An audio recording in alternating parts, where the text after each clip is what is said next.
O estoque, né, fica aqui no corredor, um volume maior de livros, né, que também está indo e voltando o tempo inteiro. Vocês vejam a zona, né? Mas eu acho que estante costuma ser meio viva assim, né? Porque a gente vai juntando hoje em dia. Eu até procuro evitar comprar livro, porque vocês veem, né? Não cabe mais em casa. E eu baixo muito no Kindle. Eu me formei em economia, depois fiz jornalismo e fui trabalhar com cidades. Foi a área que eu mais trabalhei, mas não na área policial. Eu nunca fui um repórter que cobria o dia a dia da polícia. Eu gostava muito de cobrir prefeitura, urbanismo, mesmo comportamentos urbanos, sempre me interessaram. E, no final das contas, a violência acaba sendo um tipo de comportamento urbano. Então, a minha abordagem na cena de violência não é policial, é mais de cultura urbana.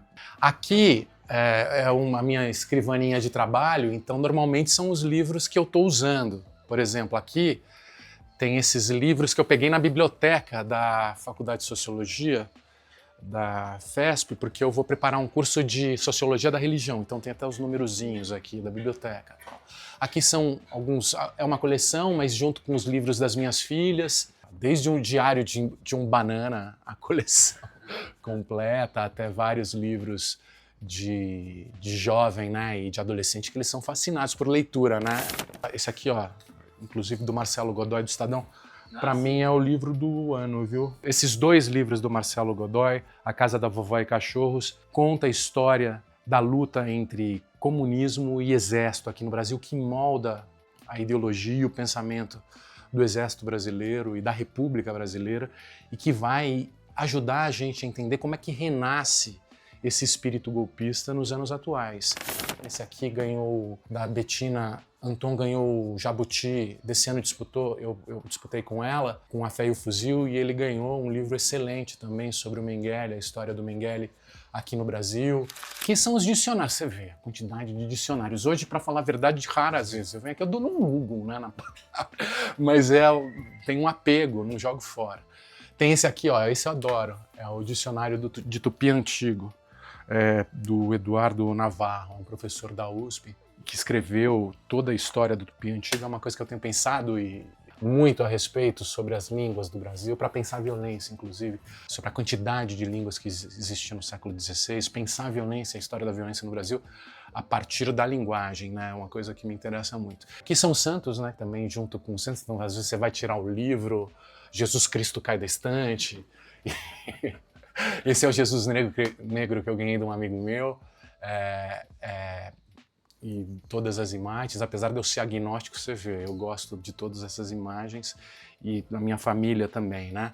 Aqui também ficção estrangeira, daí, enfim, coloca em duas fileiras, né? Porque, no final das contas, para caber, e é uma variedade, assim, dos pops, desde o Conde de Monte Cristo, adoro esse livro, até clássicos, você vê como tá misturado e bagunçado. Virginia Woolf, Thomas Mann, o Dr. Fausto, que não é o que eu mais gosto, adoro a Montanha Mágica e não tenho a Montanha Mágica. Monteiro Lobato, que gostei muito, mesmo cancelado, acho que tem que problematizar mesmo e discutir, mas fez parte da minha infância. Olha, é uma coleção antiga da minha esposa, da época que ela era criança, que trouxe para cá, né? Ela é dela. Tem Monteiro Lobato, mas aqui de uma forma geral é não ficção, juntos com as estatinhas de gatos, que a gente adora. Aqui em cima são as estátuas de tartarugas. Aqui são coleção de tartarugas da minha esposa, inclusive com o ilustre amigo delas, o Prêmio Jabuti aqui, que está junto com as tartarugas. Esse livro sensacional, acabei de ler, um romance do Rui Castro sobre um suposto atentado contra o Dom Pedro I, brilhante. Ganhou o Jabuti, inclusive, eu acho que, se não me engano, de 2023, de ficção. Autópsia do Medo, livro fundamental sobre a biografia do Fleury, do Paranhos Fleury, que é um dos personagens do Doicode, que matou o Marighella e que é figura central na ditadura militar. O Percival fez essa biografia dele que é fantástica. Esse livro eu adoro, um livro de jornalismo muito bom. O dia em que Getúlio matou Allende, foi o Flávio Tavares foi editorialista do Estadão, na época da ditadura militar. E a história que ele conta é que, antes dele ir para o Chile, o Salvador Allende era deputado, e ele veio para o Brasil. E o Getúlio tinha acabado de se matar. Ele estava cobrindo a vinda do Salvador Allende aqui no Brasil. E aí o Salvador Allende encostou nele e falou: que história é essa do Getúlio ter se matado? Qual foi o propósito? Ele começou a conversar com o Allende sobre o suicídio do Getúlio.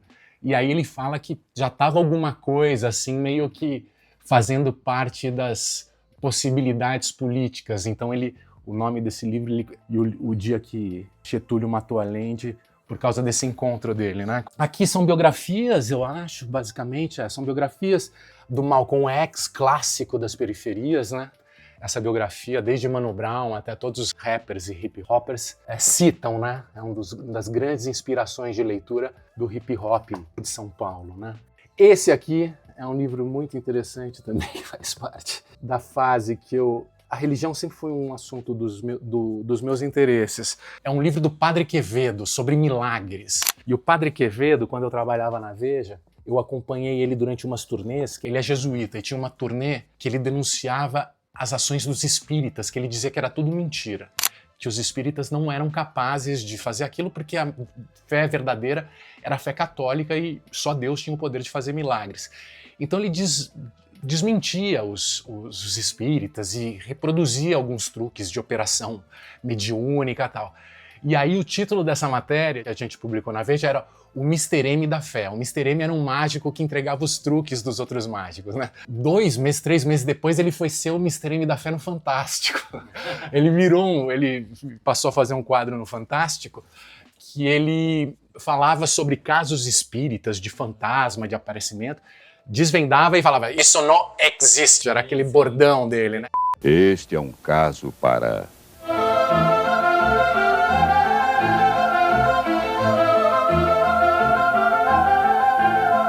Padre Quevedo, o caçador de enigmas. Suspeito que eu inspirei o quadro com essa minha matéria.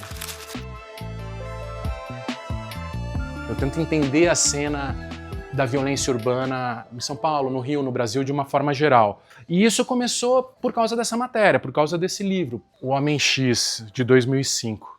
Uma reportagem sobre a alma do assassino em São Paulo. Foi o começo, foi pela editora Record ainda, quando eu entrevistei matadores, perguntando por que eles matavam. Foi esse pontapé inicial. Eu tinha muita entrevista com homicida, eu falei: puta, são pessoas diferentes de mim, moram a 5 quilômetros de mim, acham que matar 30 pessoas faz parte da cena da qual eles participam, eles têm uma convicção de que eles estão certos. Como é que isso se forma? Como é que essa mentalidade se forma?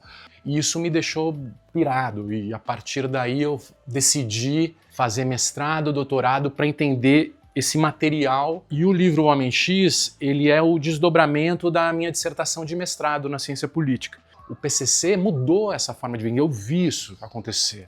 São Paulo era uma das cidades mais violentas do Brasil e o crime sempre foi muito forte, só que era um crime autodestrutivo. Quebrada de um lado, matando quebrada, molecada de quebrada de outro lado. Vem o massacre do Carandiru, o PCC, os celulares chegam nas prisões, eles têm a possibilidade de construir uma rede, mas além disso de lidar com os fatos, propondo uma nova forma de viver no crime. A partir de uma construção de uma ética criminosa que permitisse eles concorrerem, negociarem e ganharem dinheiro, reduzindo os custos da violência e aumentando a previsibilidade, as oportunidades de lucro, que é a fase pós-PCC, que vai levar à ascensão do PCC e o mundo do crime, transformar o mundo do crime no Brasil, que eu escrevi com a Camila Nunes Dias, né? A República das Milícias, depois, que é a cena do Rio de Janeiro, falar um pouco dos Esquadrões da Morte. E esse A Fé e o Fuzil, já pensando um pouco sobre essa transformação feita entre pobres para pobres, nas facções e nas igrejas.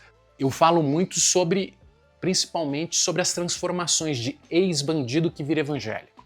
Eu comecei a falar e entrar em contato com a religião, porque eu precisava falar com matadores, só que é muito delicado conseguir esses depoimentos desses caras, daí eu ia falar com um ex-matador, que tinha virado evangélico. E aí eu comecei a me fascinar por essa tecnologia de transformação mental construída pelas igrejas nas quebradas. Os primeiros livros foram escritos pelo Josmar Josino, que é o Cobras e Lagartos, que está em algum lugar aqui, e o da Fátima Souza, que é o PCC. São os dois primeiros repórteres que mergulharam na cena do PCC e que revelaram pelas primeiras vezes, em detalhes, um pouco da história do PCC. Bom, esse livro é um livro muito especial, né? Eu acho que pra gente, jornalista, o Banzeiro Ocotô, da Eliane Brum, ela se mudou para o Pará, para Altamira, para escrever sobre a Amazônia, e ela tem uma linguagem super provocativa e conta as histórias da devastação da floresta. É muito triste esse livro. Quem visita a Amazônia sabe como é uma situação muito complicada. Imagino ela, o que ela sente, vivendo lá, escrevendo lá, uma falta de esperança, às vezes, quando a gente está testemunhando o que está acontecendo na Amazônia, a falta de perspectiva, que é tocante. Li recentemente alguns do Sérgio Rodrigues, o Drible, que é um clássico dele, né, e o do Machado de Assis e do Zé de Alencar, que eles descem no Rio de Janeiro, nos dias atuais, eles estão no céu e descem no Rio de Janeiro, super engraçado. Esse livro é de ficção, o Vale o que está escrito, que é do Dan. Eu participei na Feira do Pacaembu de um debate com ele, é um escritor de Brasília, também é roteirista, muito bom. Esse livro é sobre a violência, da cena da violência em Brasília, sobre a cultura urbana. Eu sou de Brasília, eu nasci em Brasília, então me interessa muito, apesar de ter vivido em São Paulo, não que eu tenha nenhum tipo de afinidade com Brasília, mas é uma cena da cultura urbana de Brasília. O Dan é um cara muito esperto, umas imagens muito boas, um ritmo muito bom, personagens excelentes, que eu super recomendo.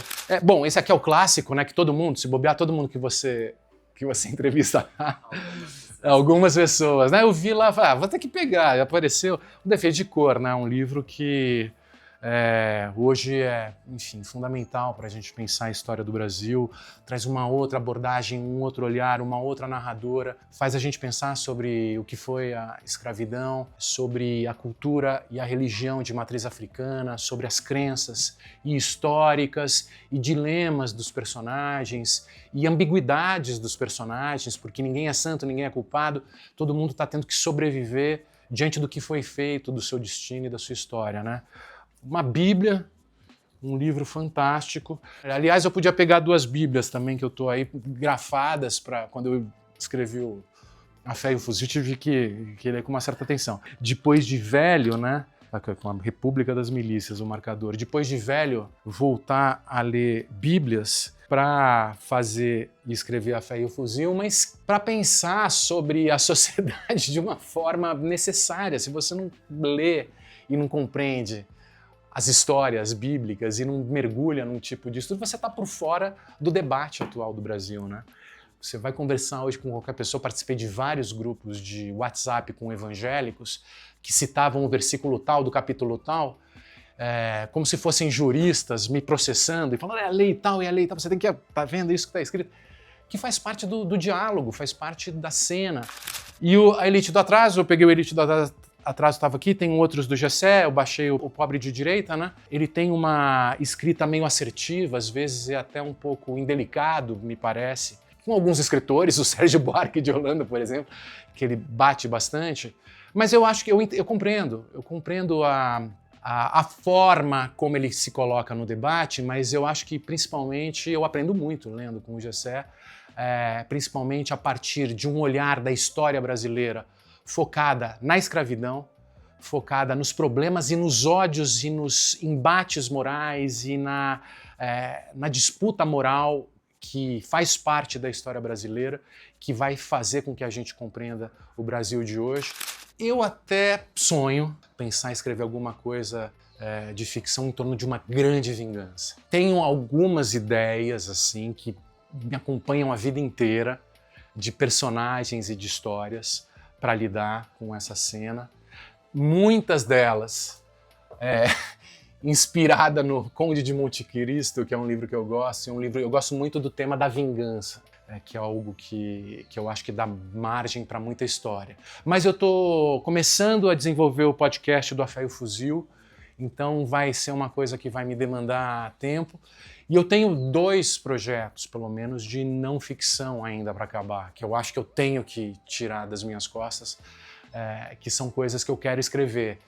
Um sobre um pouco essa nova cena do crime e a nova mentalidade criminal sofisticada com criptomoedas e lavagem de dinheiro e jogos e apostas e tudo mais. Eu acho que é importante escrever sobre isso como um desdobramento desses casos, quero escrever alguma coisa sobre gênero, sobre masculinidade violenta, e isso até também como talvez um desdobramento do Homem X, 25 anos depois, talvez, quem sabe, e um pouco pensar a história da violência no Brasil a partir depois de todos esses exercícios, pensar um pouco sobre a violência, a história da violência no Brasil. São 3 coisas que eu gostaria de conseguir fazer. Não sei se vou conseguir, mas tenho esses planos de não ficção. Então a ficção, de alguma forma, entraria não sei quando. Quando eu morar na praia, eu até penso.